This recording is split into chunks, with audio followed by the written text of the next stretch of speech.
Hey, everybody, welcome back to the podcast. I'm excited to have you back. And for the guest that I had today, who is Ginger Rothhaas. She is the owner of Compassion Fix here in Kansas City. And something that I am most excited about with this discussion is just recognizing the fact that everybody today is dealing with being a human, and being a human is hard.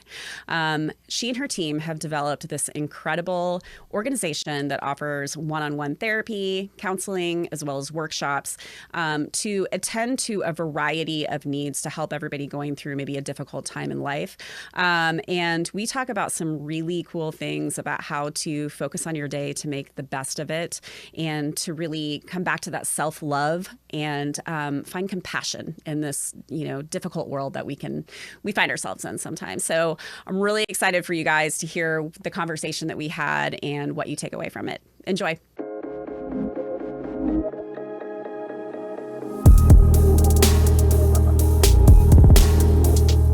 Thank you so much for coming in. Oh, Mindy, this is an honor and so fun. This is so fun. I love being with you and your energy, and in the studio is so cool. I know. Speaking of energy, that's exactly why I brought you in as the ultimate compassionist of Kansas City, right? We can say that. So, Ginger Rothhaas, yes. right? With Compassion Fix. Yes. We were talking earlier. We got connected through a friend. So we both went to KU. Yep. KU friend of mine, Sarah Knag, her sister, Megan Anderson, Yes. is a therapist with you at Compassion Fix. So shout out to those two. Yes. Awesome women. Yeah. And I got to meet you when I came to a workshop, as I would call it, at Compassion Fix a few months ago. And I think it was sound therapy. Yes, it was. Yeah, that was so cool. Yeah. So we ended up connecting there and talking. And then we started chatting and we were like, we have to have you come on the podcast to talk about what you're doing. Yeah. Chi Omega. I know. It's so cool. I know. Such a small world. So is. Thank you for coming on. Yes. I'm so excited to talk to you. Yeah, I'm thrilled to be here. Thank you. Your work is so cool. What you're doing for you. Kansas City is so cool. Oh, you're just thank you. Invoking this energy of haven't discovered this. I've been to the restaurants you've shared. I've done the things you've shared. Good. It's awesome. I mean, that is the goal, truly. And as I talked about when I first launched the podcast, I said, I truly want to know a little bit about a lot. Yes. And so on the podcast, you're going to go from having somebody who works in the restaurant industry to personas around town, different, like I have almost Andy Reid who came on. And then we've got nonprofits and therapists and Compassion Fix on. And so I want this wide variety of topics, content, business owners here, both to talk about how you got into the business here, what you're doing for Kansas City, and then also for the people that are looking for your services to get connected. Perfect. As we talked about. So let's talk about Compassion Fix and what it is to start with. Yes. Then we'll get into your backstory, which is really fascinating to hear about how you got there. So Compassion Fix today is a team of therapists and coaches, and we try to have providers that will care for all things on the spectrum of being human. Yeah. So we say being human is hard and we're just here to help. And so we have teen coaching and parent coaching and nutrition and grief, mental health, physical health, soul health, faith classes. Also a wide variety of things to touch a lot of things. So it's perfect. It's like perfectly aligned with what I'm doing too. Yes, exactly. And and one of my thoughts when I was developing the business was it would be so cool if Kansas City was the most compassionate city, and then that love spreads to the coasts. I love that. And so I've just always held this vision of like Kansas City being so full of love, and it already is. And if it's a unique city. It's a unique city, and if we're just more and more intentional about it, I think then it just grows. And right now we can push back darkness with love, and Kansas City's full of it. Yeah, so. I know. I ask people a lot, what do you think makes Kansas City so unique and so great? Like, it just seems like a different beast. So you moved here from Cincinnati, which we'll get into. Yes. I moved here from Chicago. Different sized metros, but at the same time, there is just something that is here that we moved into 10 years ago that I just was like, I've never seen this before. It's really interesting. Cool. But also, this is like, for me, the perfect time for you to be coming in here and talking, because I think everybody could agree that this world is bonkers right now, right? Like, I don't know what's going on, but it just seems so heavy and dark in a lot of ways. And we've got to, I'm like, how do we get that full circle to get back to like more of that light, more of that positive energy? And like, that is the work that you're doing. And I think this is going to be the incredible platform get the word out to Kansas City that you guys are doing. Yep. And so we'll get to like eventually, of course, how people can find you and everything. But how did you get here? What's your backstory? It's kind of crazy, Mindy, like you said. So went to KU, grew up in Kansas City, went to KU and started in a business career with one of the big 6 consulting firms at the time. Like so many of us, that corporate world. Yeah. Yes. And it was awesome. I learned a ton. I'm so grateful for all that training. And I met my husband through that job. So that's an awesome gift. But it just, as I was more and more successful as a consultant, I just kept thinking, this isn't what I'm supposed to be doing. The helping people part was there. I was a change management consultant, which meant I helped people adjust to change. Which if I had a crystal ball, I would have seen, this is all equipping me for where I'm headed. Right. But I couldn't see it at the time. You can only look backwards and connect the dots. That's right. That's right. So I got an MBA, grew the consulting practice, kept kind of climbing the ladder, and then stayed home. Taught at Xavier as an adjunct for 5 years in the business school. And that's where I really found I'm actually a teacher at heart. Yeah. This is actually my essence. And I loved those students. Now they're all having babies and we're still connected. And it's so fun to see them thrive. But that's where I started connecting the dots of I'm supposed to be a teacher and I'm supposed to help people. And then we moved to Kansas City to be closer to my parents and for our baby years. And I stayed home for a while, and then I got the itch to go back to school. And so I was thinking, I love being a student and I love learning. And so I was thinking, what should I get a PhD in? That was kind of the path I was on. Love it. But nothing was aligning. The business had kind of run its course in my brain, and my husband's an entrepreneur, so I was like, the reality of business versus the theory of business is so different. So getting a PhD in the theory didn't sound fun anymore. And my husband actually was like, what about seminary? Like, you love theology. And if you look at my library shelves, it's all theology and soul stuff and spiritual books. And so I Googled seminaries. I thought it was a Catholic thing, a seminary. Right. I know. I associate that with it too when I was researching you, and I actually grew up Catholic, so I'm like, I should know. Exactly. I Googled it, and St. Paul School of Theology is a Methodist seminary in Kansas City. At the time, it was at 23rd and Van Brunt downtown, and they had this beautiful campus that the Guadalupe Center now has that is just in great hands and doing awesome things, awesome work still. But St. Paul offered this like open house, and it was like in 3 days after I Googled it. So how Timing. things work. Yes. Yep. So and it happened to be our wedding anniversary. Oh my gosh, Rob, how do you feel about spending our anniversary at an seminary open house? He's like, let's do it. Perfectly romantic. So so I sat in on a class and absolutely loved it, and thought and had that feeling of like, I'm supposed to do this. I don't know what I'm supposed to do with it, but I'm supposed to get this education. And so I started with a master's in theology, which is a 3-year program at St. Paul. Absolutely loved it. Loved my professors, loved my classmates, and just loved excuses to read this stuff and have to write papers. And so how did you just have the confidence to take the leap to leave like the corporate world and go do school for 3 years? I mean, it's kind of crazy when I look back on it. Sure. But yes, but maybe just a calling. It was such a pull. Yeah. It was such a, like a must do. Yeah. And so I started, and then it just kept getting more confirmed that this is where I'm supposed to be and this is what I'm supposed to be doing. Yeah. So then I stayed an extra year because I wasn't sure what I wanted to do with it. And that allows you to be a Methodist pastor, that kind of extra year. It's called a Divinity degree.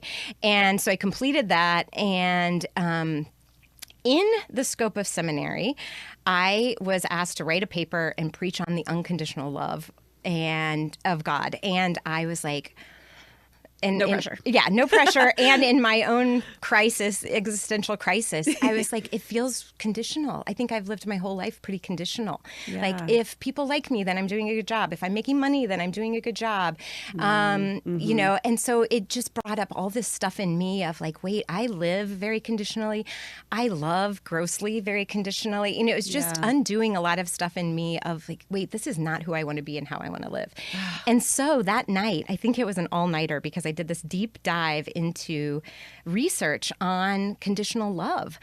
and found the clinical research at the University of Texas in Austin and Harvard, led by Kristen Neff in Austin and Chris Germer at Harvard, that have studied now over 25 years of clinical data on the power of being kind to yourself and how much more motivating that is, sustainable, how people that are successful are truly supporting themselves, not beating the shit out of themselves.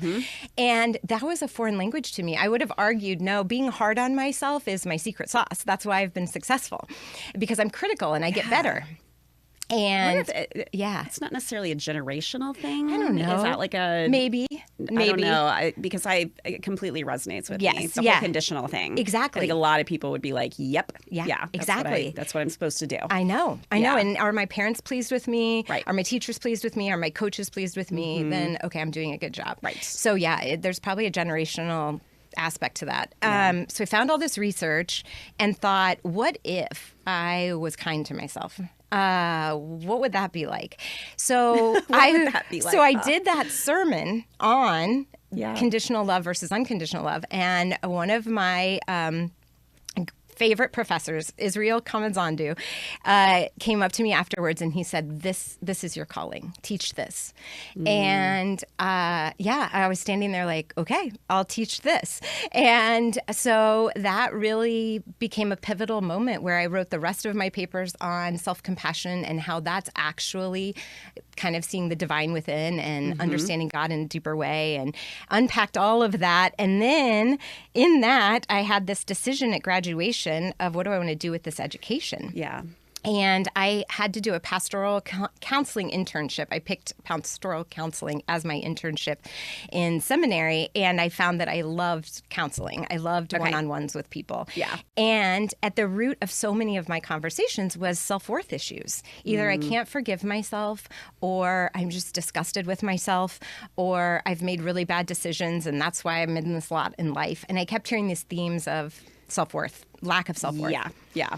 So that all kind of came together to form Compassion Fix, which was, I want to go to outside of a church because churches have these resources. So where are the people that don't have these resources, and who are they talking to? And so I met with 5 of my friends that were therapists in Kansas City and said, here's my idea. And they were like, awesome, because I've got somebody right now I want to send you that's struggling with forgiveness because they grew up very religious and can't let go of that, but they don't want nothing to do with the church because the church hurt them. And so I got this, I started in coffee shops, but then the people would end up crying. And so I'm like, okay, I need a private space. Migrate over here. Yeah. So I found this little space above Bella Napoli in Brookside. Oh, it's shout out to Bella Napoli. Oh my gosh, love it. Yes, thank you 30 pounds later, Bella Napoli, for working above that restaurant. But it was a fantastic little office, and I started seeing people one-on-one, and that was Compassion Fix. And I'm assuming that was a lot of word of mouth, people finding you. All word of mouth. Yeah. In fact, we're just now starting to do marketing like 10 years later. Yeah. Because it has just been word of mouth through therapists and through people referring each other. But the idea was, if we could learn self-compassion, we actually are more compassionate people in the world. And so the Compassion Fix idea was a dose of self-compassion makes you a more compassionate person. And so it's not fixing something. It was more like a drug fix, like a dose. Yeah. And the idea was, if I can learn to be compassionate with myself, I'm way more compassionate with other humans. And if I can learn to be more compassionate with other humans, I'm way more compassionate with myself. Right. And that multiplier effect. Exactly. Yeah. Exactly. So that's how it was born. Yeah. That's the backstory there. So that was about 10 years ago? Yep. 10 years ago. So going back to like your earlier years, Yeah. because I don't think a lot of people did. Did you ever have any exposure to therapy? Or counseling or anything? I would have loved it. Yeah, I know. I would have loved it. Now it's like our kids are 8 and 11, and they both have been to a therapist. I know. It's a no-brainer. You're so much such more a good mom to do open. that. But of course, no, we didn't do that. No, our generation didn't do that. It would have Yeah. been so good for me. I was an only child, so I didn't even have a sibling to process with. And, and just all those things that you think I'm the problem. Something's wrong with me.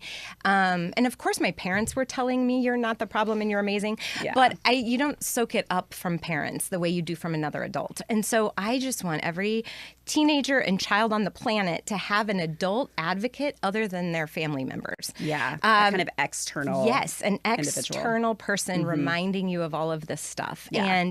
And one of the things that I noticed with Compassion Fix is the therapy world was getting so busy and inundated, and there were 6-month waits to get in. Yeah. And so I would tell my therapist friends, if you have somebody that isn't struggling with mental illness but needs somebody to talk to, that's where I could fill the gap a little bit, because I'm not trained as a therapist.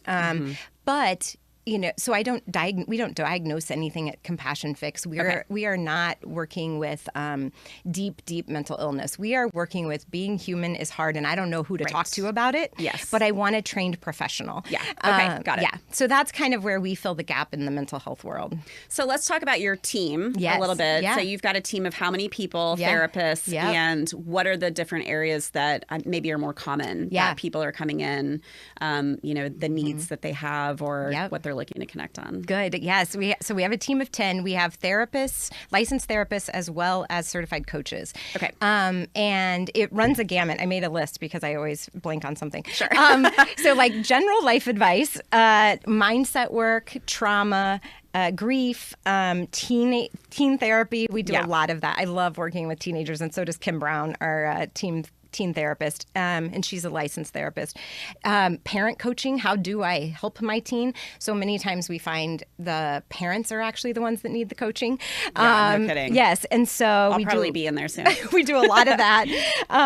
And we have a nutrition coach, Megan Anderson, who connected us. She does nutrition and wellness and physical health. She's amazing. I mean, another thing that we didn't know decades ago, the importance of nutrition and what we're eating and what it's doing to our overall health, mental and emotional. And she's so good at we have a client that had her gallbladder removed, and Megan's helping her make adjustments. So that's you don't even realize, like, you can only go to Instagram and chat GPT so much, and then you need a nuanced human to help you figure out some of this stuff. Yeah, and to that point, I've had conversations already with people who've been in here talking about the misinformation that we all know is out there on social media. Exactly. And to be really careful about the advice that you're getting real quickly, thinking it's the right answer. So, it's hard right now. We have faith coaches. We have relationships. I see couples, and then finding purpose. What am I supposed to do with my life? Gosh, that's huge. That's a huge piece of work. So that's kind of a flyover of the work we do. Yeah. Well, I love it because I was doing research. Being human is hard. We're here to help. I mean, it is a no-brainer that is something that I think everybody could benefit from. And I'm assuming you can do one session. Yes, you can do one session. Ongoing. Exactly. Whatever the case may be. We have some programs. We have a new program called Reset You, which is we work with 3 people on our team based on what you want to work on to just do a reset. And we work as a collaborative team to customize a program for you.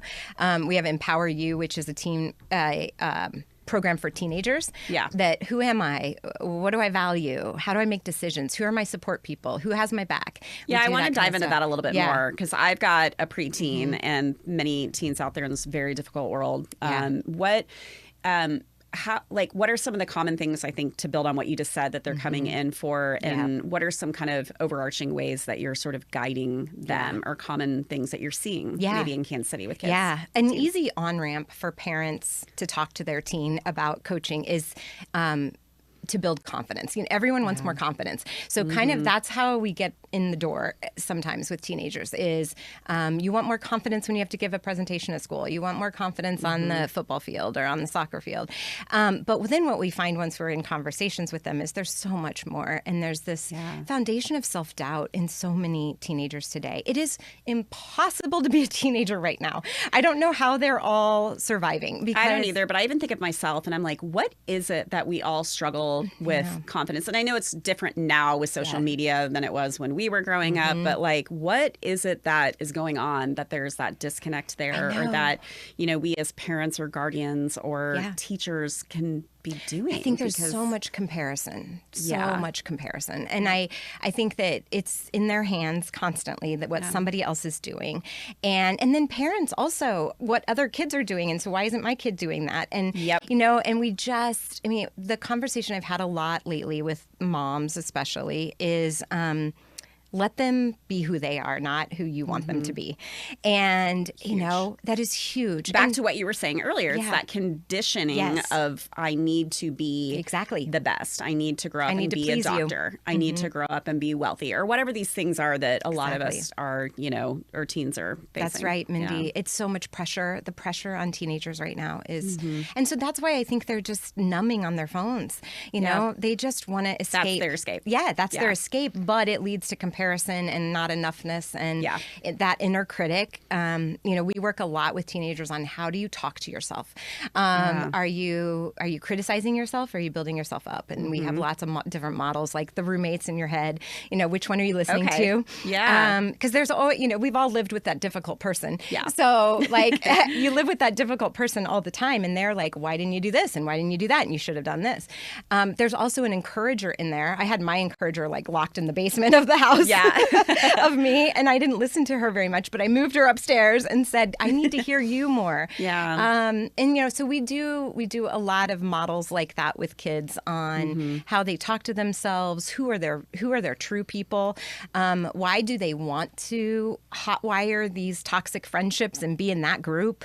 You know, what's attractive about that group to you, and what is it you're longing for? And so a lot of talk therapy. A lot of talk therapy, right? And then you said that you've got like exercises or things that you'll give them, which we'll clearly get into with the book that you authored. I'm a big tool person. Because I feel like in my journey, I could read a book and maybe find ideas and inspiration, but I always wanted the how. How do I do it? So I wrote a book of how. To let's make this do something for me. Exactly. Yes. Well, let's talk about the book then. Which we'll get this when we get out on social, but we're going to do a giveaway for some people to get the book. But first of all, this thing is massive. So props to you for your insight putting this together. Oh my gosh. But tell us about how it came to be, what is within, and just overall kind of the vision there. It's like 2 pages at a time. There's lots of blank space in this big book because it's intimidating, but they are little practices, 150 little practices.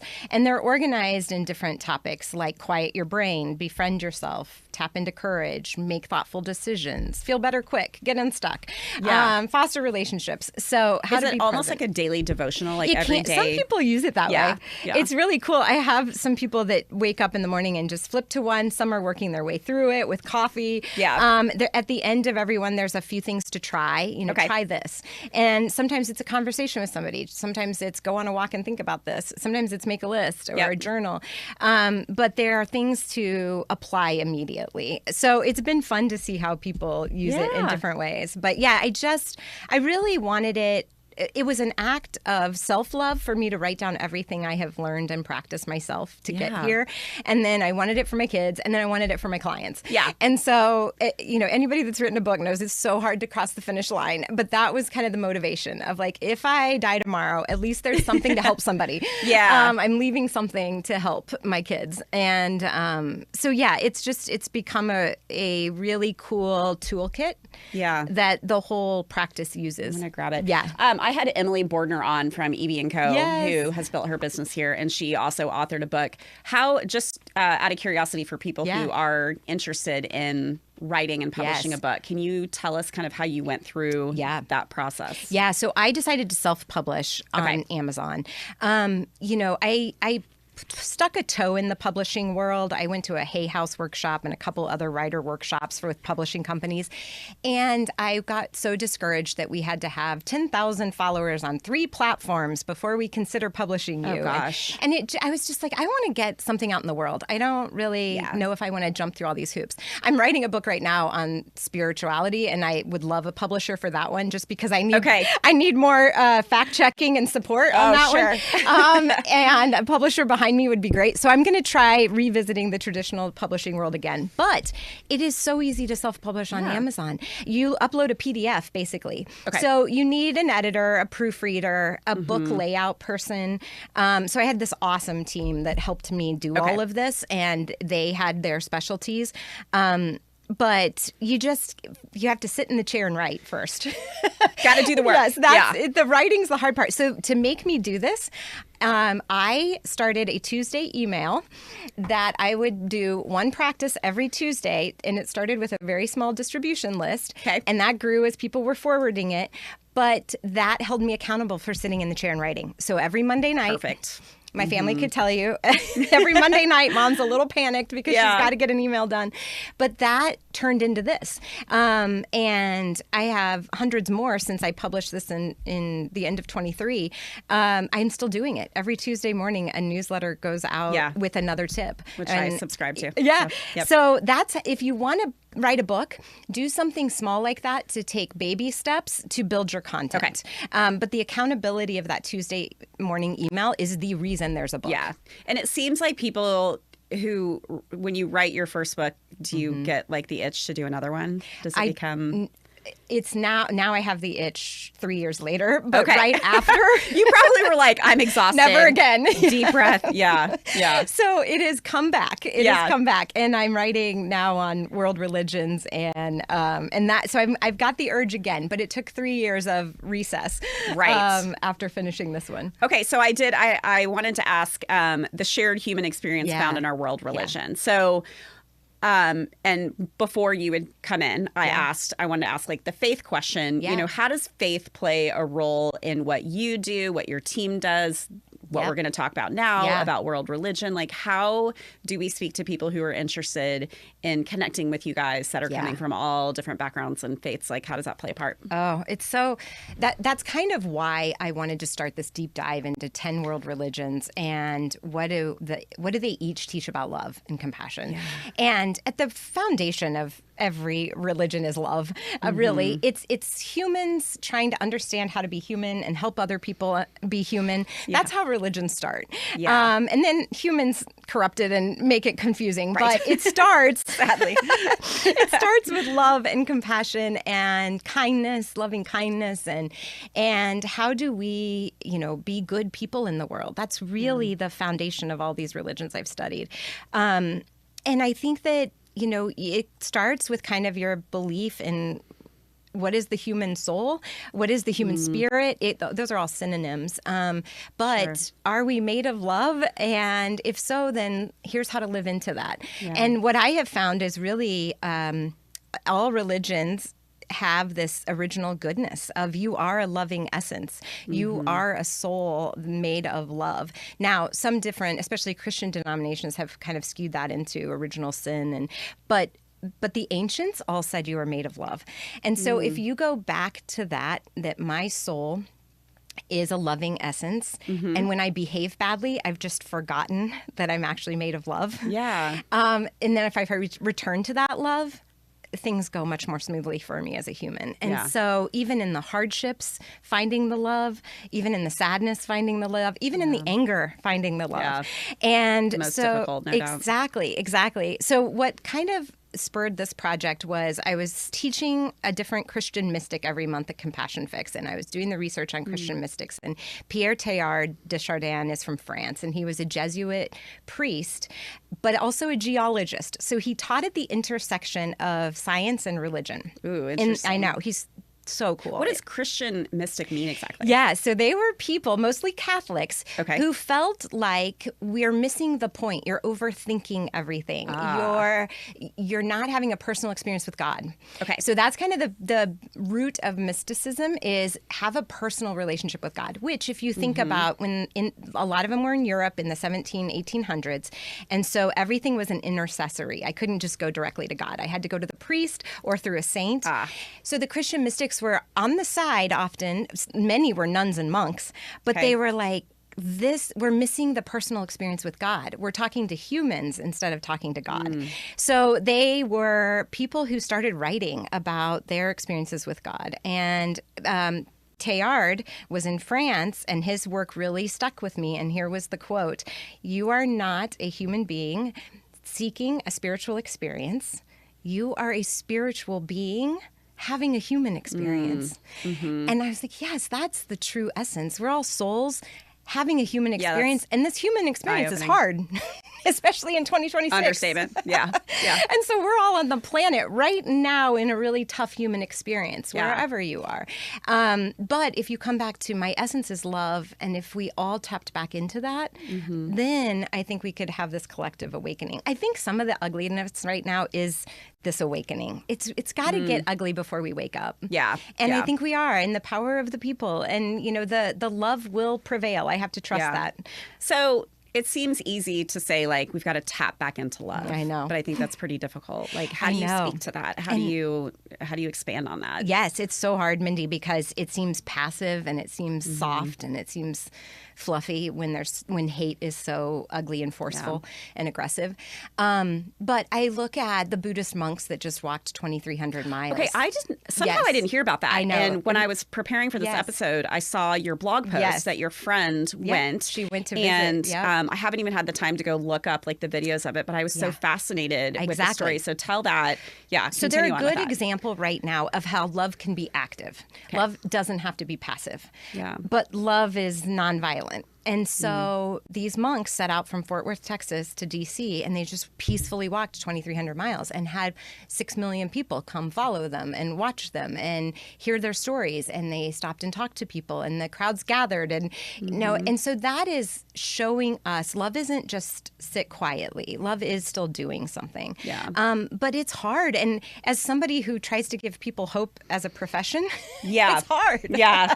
Because they're all You've got to be challenged more than most. Yes. You got to probably keep it together. And they're looking to me like, you've been saying this a long time, Ginger, and it's not turning. Like, hang on, it's turning. Yeah.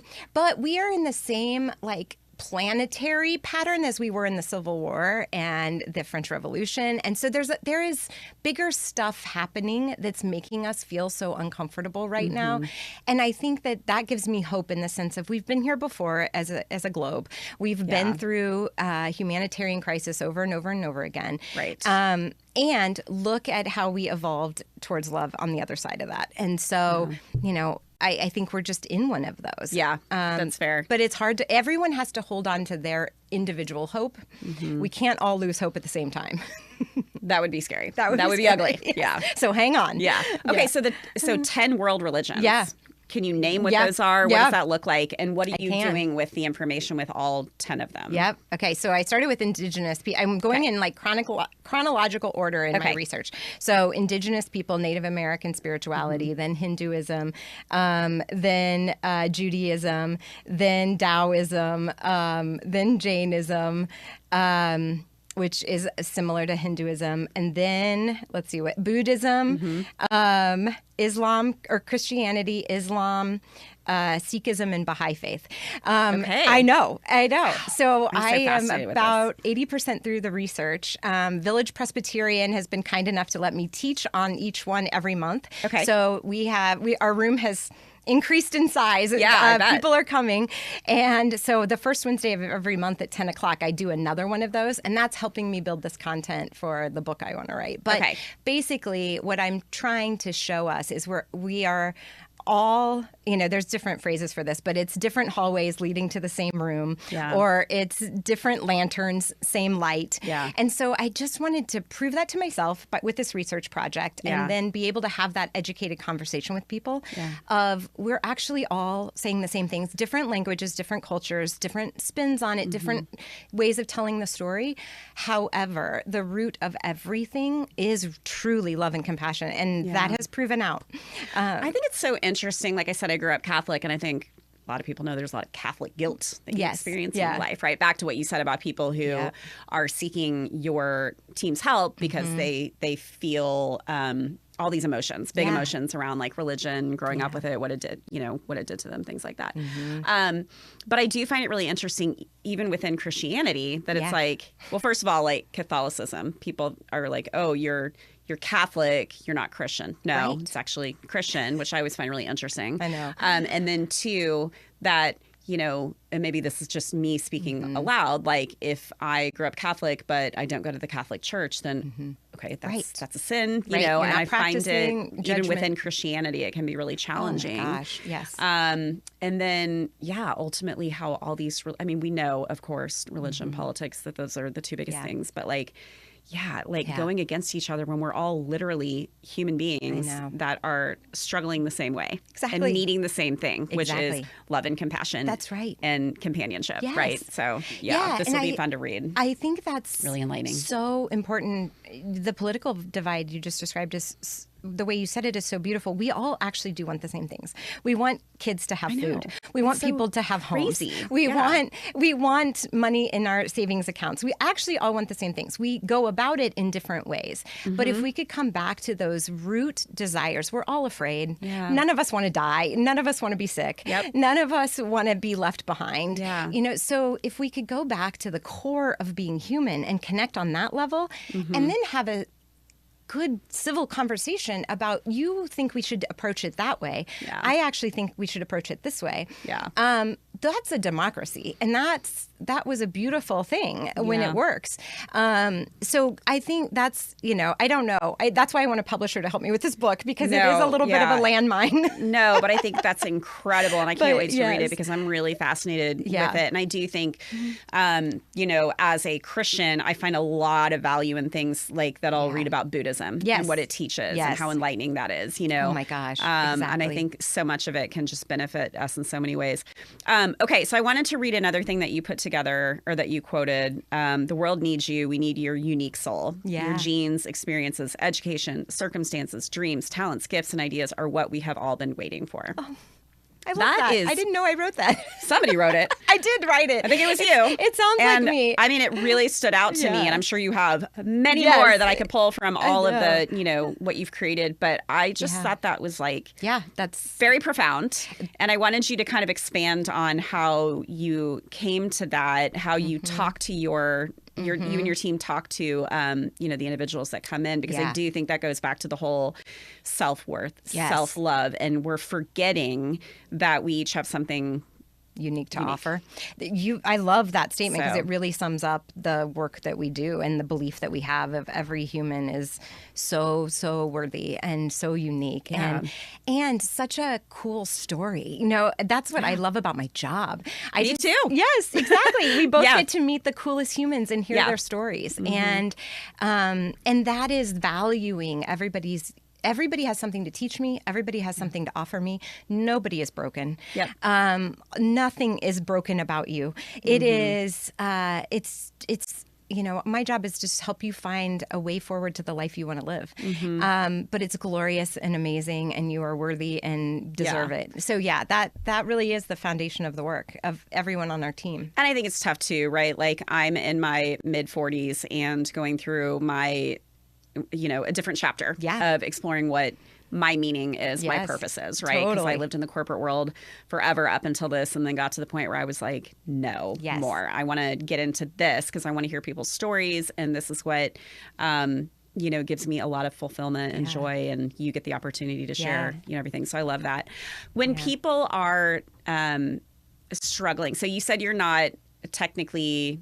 You're not looking for the people that are like dealing with maybe the heaviest or deepest, darkest mental illness. That's right. Go back to when somebody is struggling, like who those people might be and how they get in touch with you guys and what that process looks like when they come to Compassion Fix. So we we don't do deep mental health because we're not trained in that. A couple of our people are licensed therapists, but you deserve to be with a deep trauma specialist, somebody who specializes in, what your brain is struggling with at the moment. So we refer on to, and I have a beautiful I assume list. You probably I have a beautiful list of trusted people in Kansas City for every specialty, and it continues to grow. But where we kind of fill the gap is life was going great, and then the wheels came off. And I don't know how to get them back on. Or I'm stuck, or I feel purposeless, or I had a job loss, I lost a person, I had a breakup. I just need to figure out a way to get back on track. That's a lot of our work. A lot of our work is kind of reset. One of our practitioners calls it a life edit, of like, where are things not working? And then how do we get back on that? And what I have found with my clients is so much of that is an old story that I've been telling myself, that I can't have it, I don't deserve it, I haven't earned it. I made a bad decision a long time ago, and that got me, that was my chance, and so I'll never have it. So I look at kind of what's the story underneath this struggle, and we heal that story or learn to tell it differently. And then it's neural programming, really. I have to retell that story every day because I've told the old one every day, and I have a neural pathway formed that says, I'll never have what I want. And we got to switch that to I can create what I want. But that takes repetition and consistency. And so there's some brain training. I geek out on neuroscience because I really think we haven't trained humans how to use their brain. I didn't know how to use a brain. Seriously, good point. Yeah. Yeah. So I remember I got a car some time when I was studying neuroscience, and they sat down and explained the climate system to me. And I was like, I'm learning more about the climate system of this car than anyone taught me about my brain. Right. And I want to know how this works. Yeah. So that really all of us on my team weave neuroscience into our work because you've got to understand how your brain works. Your fear center, your logic and reason, your emotions, your memories, all of that. So complex. Yeah. And how to manage it. It's brain management. Really, life is brain management. No kidding. Yeah. Well, it's funny that you said that. And I'm thinking about this book and like kind of having that daily or however you go about like the to-do, the task that you can do, because I think it's no secret. I love podcasts. I listen to them. I love learning, absorbing. Yes. And one thing that's really come to light for me, which speaks to what you're talking about, is that creating a pattern. And one of the best things that you can do is wake up every day and express gratitude. Yes. And it can set the tone for your day. Yes. But it's easy to forget to do that tomorrow. Yes. And so I'm working on that myself to just express gratitude, if I'm speaking to myself, if I'm talking to my family about it, because I think that is a huge thing that our brain can forget to do, but is so instrumental in how our days can play out. Yeah, so, 2 things on that. You're so right. That is such a powerful practice and really changes everything. One is look for the good, which is a gratitude practice. Like look for the good, because we are hardwired to look for the bad because it keeps us safe. So our brain, defense mechanism. Exactly. Totally. Yeah. Our brain is doing its job to keep me safe by saying there are threats all around, Ginger, be careful. Right. But I have to nuance that and look for the good, or else I just see bad. So that piece of gratitude is super important. The other one, I just sent out this email this morning on make a list of what you love. That will snap you right back into gratitude faster than anything. Because sometimes when I'm in the weeds and like, life is hard and heavy and I'm drudging through and nothing's going my way, gratitude seems hard sometimes. It seems fabricated almost and not authentic. But I will go back to what do I love?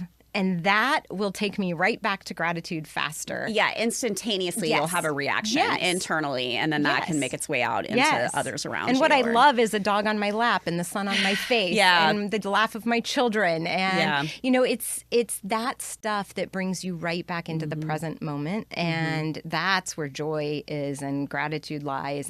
But we have to kind of help ourselves get there some days. Yeah. And obviously surrounding yourself with people who can help kind of infiltrate that into you as well. Yes. 2 things. I wanted to know, when someone reaches out to you, do they go through kind of a process to do like a consultation or kind of express what they're going through, and then you match them up? Yeah. Is that how it works? Great question. Yes. And then I was going to see if you had any maybe more like outstanding stories of what people have come to you with and how they evolved into a better place. Yeah. So yes, to find us, you can go to compassionfix.com. You will see an appointments button right at the top. You can read about our providers and classes and stuff coming up, but the green appointments button will take you to a free 15-minute call. Okay. And you can do that with anyone on our team. And they will help you find the right person. Okay.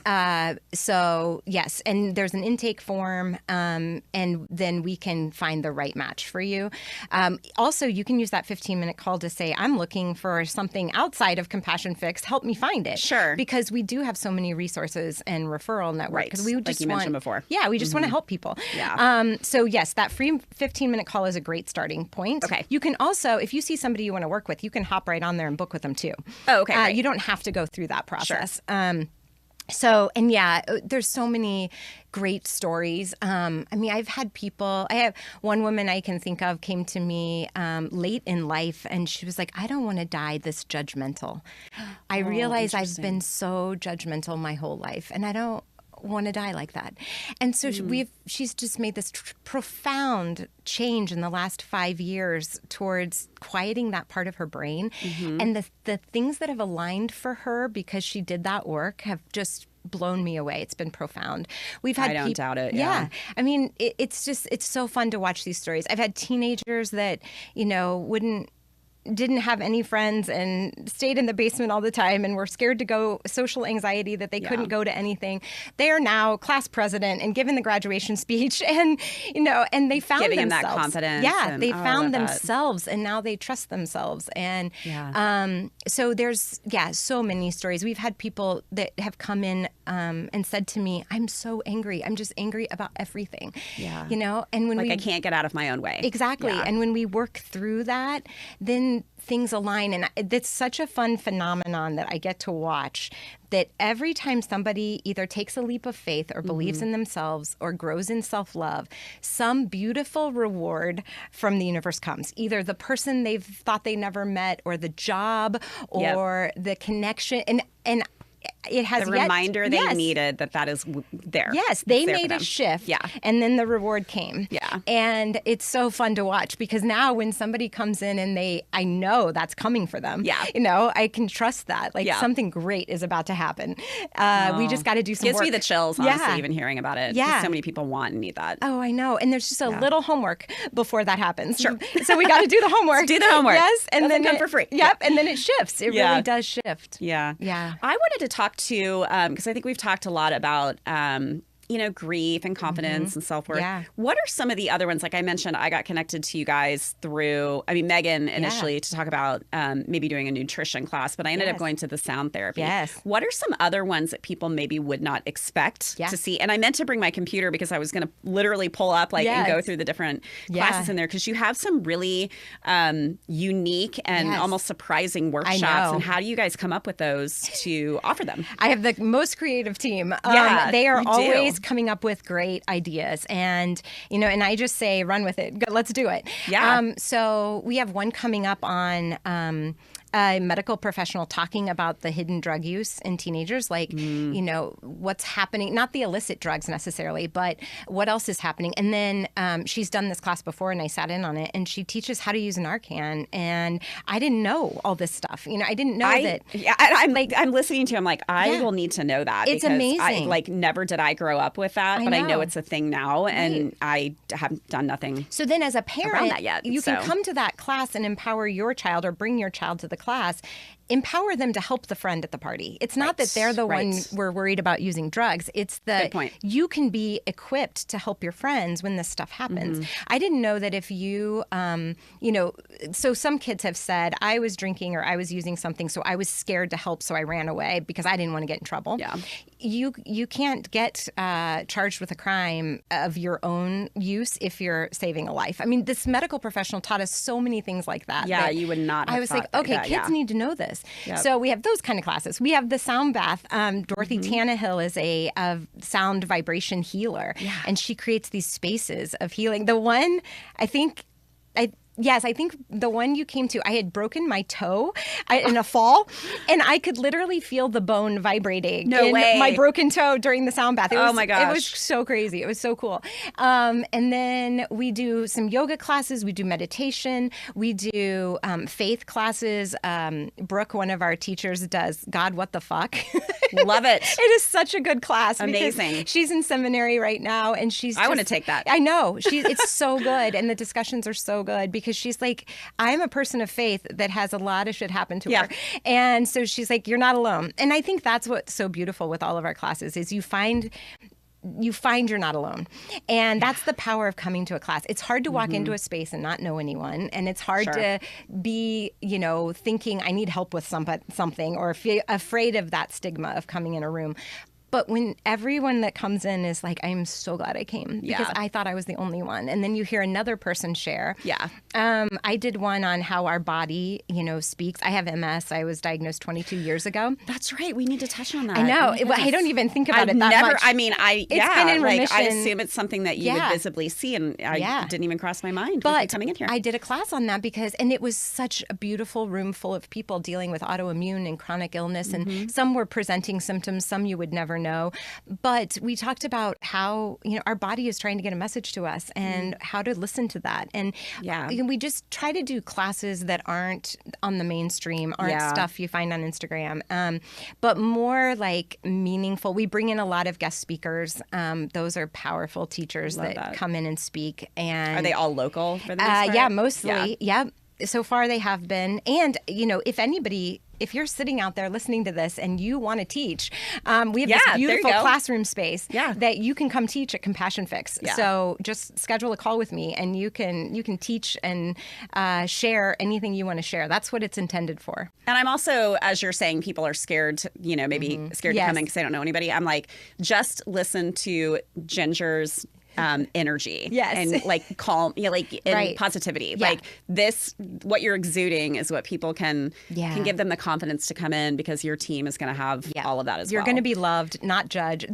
That's what we get a lot of. Like, this is such a safe place. I don't feel judged, and that's intentional. Yeah. We talk about that a lot as a team, and that's super important to me as a leader. That you never feel judged for what you're going through, and you'll find other people are going through it too. Mm-hmm. Yeah. And going back to, I think inherently, I say this a lot, but people want to be seen and heard. Yeah. And if you're not getting that, this is a good place for you to go. Yes. And you can get that in a variety of ways. So. You get it, Mindy. You get the business so well. That's why I wanted you to come on because I'm so fascinated with all of this. And I just inherently know how many people are going through so much stuff, and being seen and heard and understood and loved. Yeah, it's remarkable. And everybody's families are different, and circles of friends and neighbors are different, and you just might not be served what you need. Yes, and so that's what you guys are there for. Exactly. Sorry, kind of a technical question. Do people pay out of pocket? Yes. Is this an insurance thing? Great question. I'm glad you asked because we do, it's out of pocket, but we do take HSA and FSA cards. Yeah. And we have robust coding on our business, so they all go through. Okay, perfect. If your business has a wellness program or if your insurance has an HSA program, those do work at Compassion Fix. Okay, that's good to know. And we can also give you receipts for reimbursements. Okay. Awesome. Yeah. Real quickly, back to the workshops. Are those...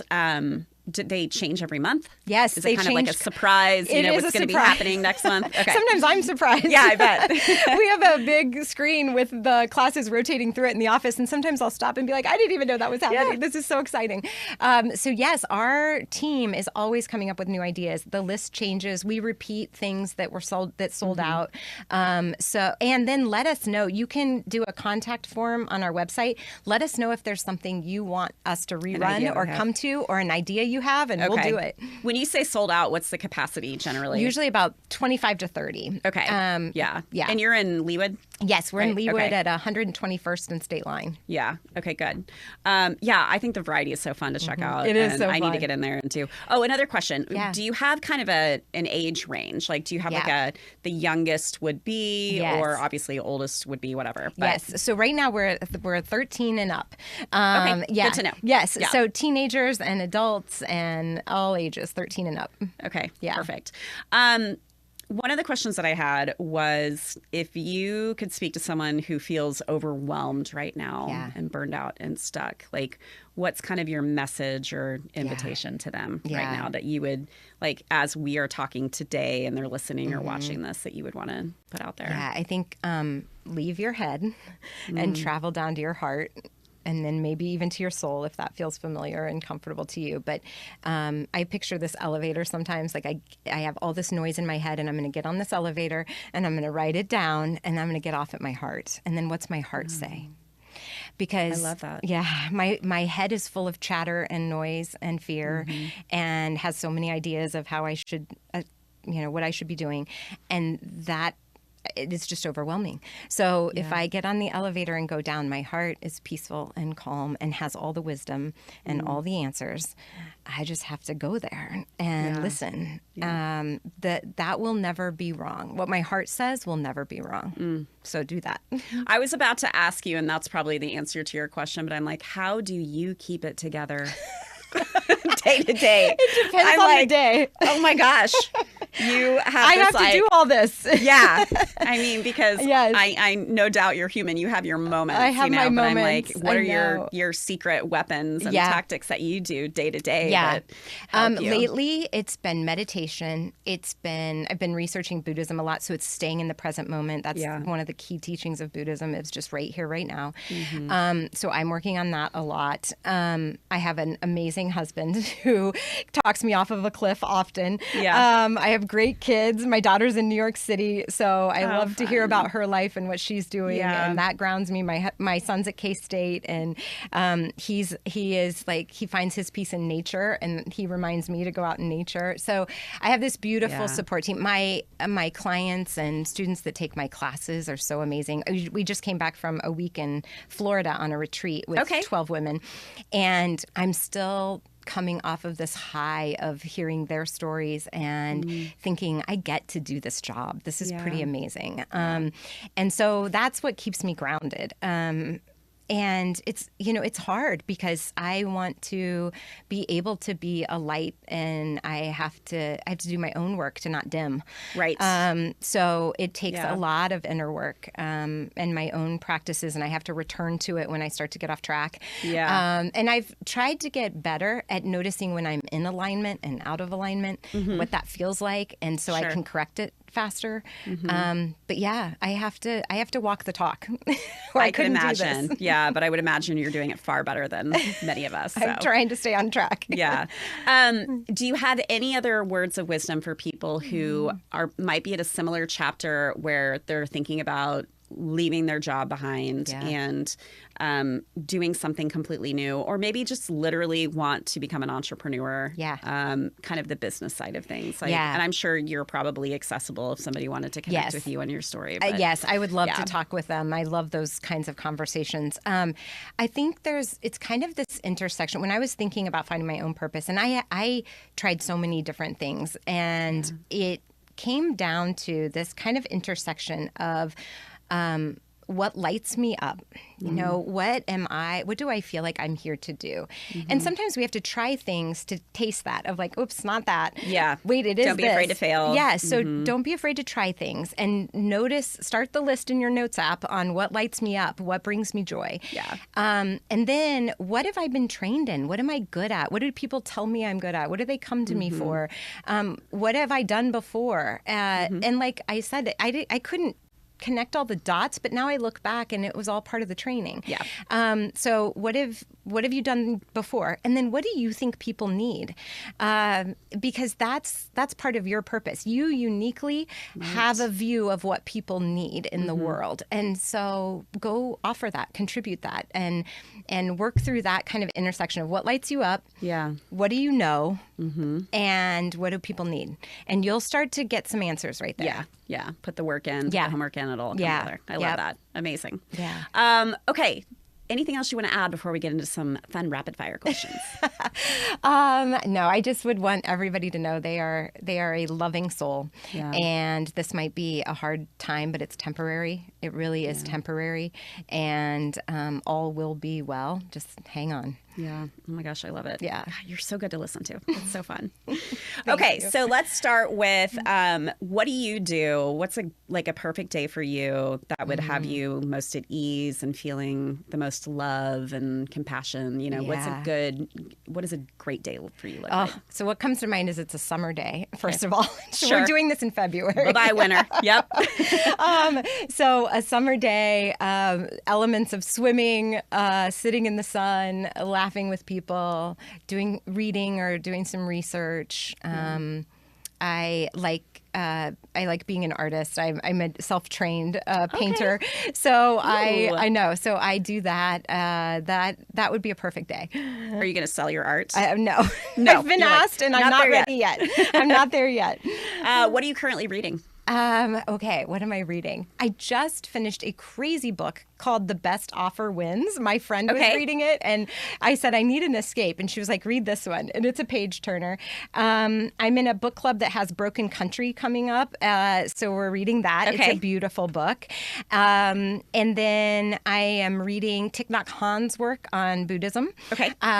So those are all on my nightstand right now. You are busy. When do you sleep? Do you have other books or podcasts that you would recommend to people if they might be looking for some enlightenment or to kind of lift their spirits? Yeah. Oh my gosh, there's so many. I like podcasts too. Yeah. Yours is awesome. Oh, thank you. Because of people like you. Yes. The ones I go to really see a different perspective are Pulling the Thread by Elise Lunan. Okay. I will go to We Can Do Hard Things sometimes. Yep. The Center for Action and Contemplation, if you want a spiritual platform. Richard Rohr's work is beautiful. Let's see, what else is in my podcast feed right now? I know. I'm like, I have so many that I can't even Elise organize them in my mind. seems to be one I go to a lot right now. That's probably, Pulling the Thread. Love it. What's currently on your Kansas City bucket list? Oh, gosh. What do you want to do? I watch your feed. Thank you. And let's see. What I think this FIFA stuff is super exciting coming up. I know. I'm so interested to see what the city is going to look like when people are coming in and just the energy of it. Like, it's going to be so fascinating. My friend opened Atlas 9 up by the Legends. Yes, you did a story on that. Yeah. So Tucker and I went to college together, and his wife Mandy. So the three of us have been good friends since our teenage years.